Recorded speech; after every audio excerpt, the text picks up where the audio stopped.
अगर आज आपके दिन में किसी चीज़ के बारे में नहीं सोचे, zero fear, not afraid of anything, और एक ऐसा डिसीजन लें जो आप अदरवाइज नहीं ले रहे हैं because of structure, construct, government, all of that, वो एक चीज़ क्या होती?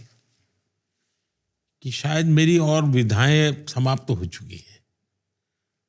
वन लाइफ वन मिशन जैसा हो गया है, इसलिए शायद मुझे। लेकिन एक चीज मैं पहले करता था जो कभी कभी मेरा मन अभी भी करता है। मेरा एक कार्यक्रम होता था और मैंने उसको नाम दिया था, मैं मुझको मिलने जाता हूं। मैं मुझको मिलने जाता हूं, यानी कभी कभी हम खुद को ही नहीं मिलते, दुनिया को तो मिलते हैं, खुद को मिलने के लिए समय ही नहीं है। तो मैं क्या करता था, साल में कोई समय निकाल के 3-4 दिन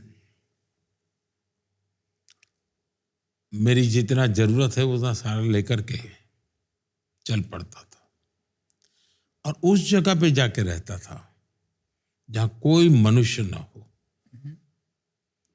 कहीं पानी की सुविधा मिल जाए, बस ऐसी जगह में ढूंढता था, जंगलों में कहीं। उस समय तो ये मोबाइल फोन वगैरह तो कुछ था ही नहीं, अखबार वखबार कुछ सवाल नहीं उठता था। तो वो जीवन का मेरा एक अलग आनंद होता था, वो मैं कभी कभी मिस करता हूँ। और उस दौरान आपने कुछ सीखा अपने बारे में कि जब आप अपने साथ थे, अकेले में, फिलॉसफी में जैसे कि बहुत लोग कहते हैं कि the most important interesting question in life is why am I how I am. क्या आपने कुछ सीखा अपने बारे में इन दैट टाइम कि आप ऐसे क्यों हैं? अपने आप में खो जाना, बस यही एक बात है। एक उदाहरण बताता हूँ इससे क्या हुआ। शायद 80s का कालखंड होगा। मैंने तय किया कि मैं रेगिस्तान में रहूंगा, तो मैं चल पड़ा।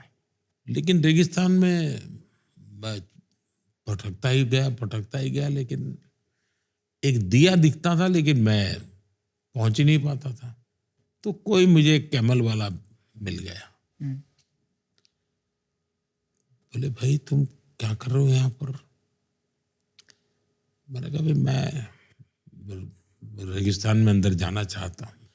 उसने कहा, ऐसा करो, अभी मेरे साथ चलो, वो जो सामने लाइट दिखती है वो एक आखिरी गांव है, मैं तुम्हें वहां तक छोड़ देता हूँ, रात को वहां रुक जाना और सुबह फिर कोई वहां से तुम्हें मिल जाए तो मुझे ले गया।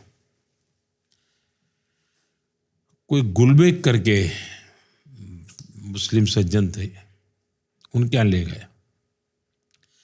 अब वो छोटा सा गांव धोरड़ो, जो पाकिस्तान की सीमा पर भारत का आखिरी गांव है, होता है 20-25 घर और सभी मुस्लिम परिवार।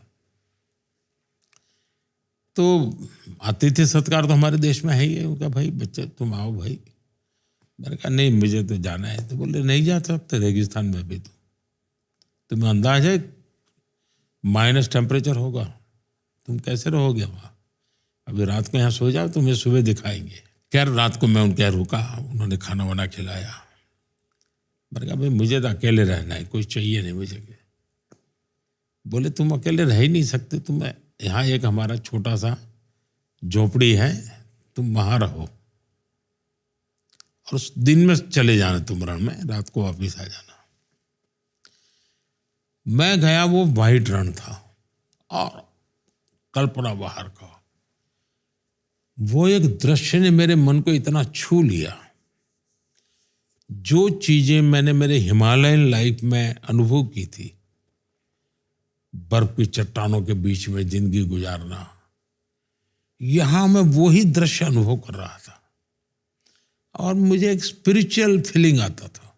लेकिन वो जो दृश्य मेरे मन में था, जब मैं मुख्यमंत्री बना तो मैंने वहां एक रणोत्सव बड़ा इवेंट बना दिया और आज वो टूरिज्म का बहुत बड़ा डेस्टिनेशन बन गया है और अभी ग्लोबली बेस्ट टूरिस्ट विलेज का उसको दुनिया में नंबर 1 इनाम मिला है उसको।